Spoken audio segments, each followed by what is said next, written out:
দোলনাটা আজও দুলছে সে একই রকম ভাবে, কিন্তু জীবন থেকে হারিয়ে গেছে সেই ছোটবেলাটা। এতটাই দূরে হারিয়ে গেছে যে আর পিছন দিয়ে ফিরে তাকালেও সেই দিনগুলো ফিরে পাবো না। ভীষণ ভাবে ইচ্ছে করে সেই দিনগুলো ফিরে পেতে। এই দিনগুলোতে ছিল না কোনো দাঙ্গা, কোনো হিংসা, শুধু ছিল নিঃস্বার্থভাবে ভালোবাসা।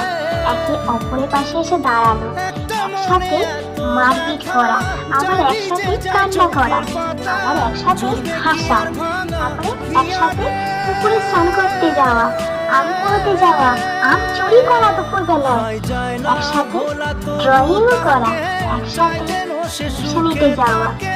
সে দিনগুলো একে অপরের যখন কাঁদতো তার কান্না শুনে সেও কেঁদে ফেলতো। সে দিনগুলো এত ফিরে পেতে ইচ্ছে করে, যদি আর একবার ফিরে পেতাম।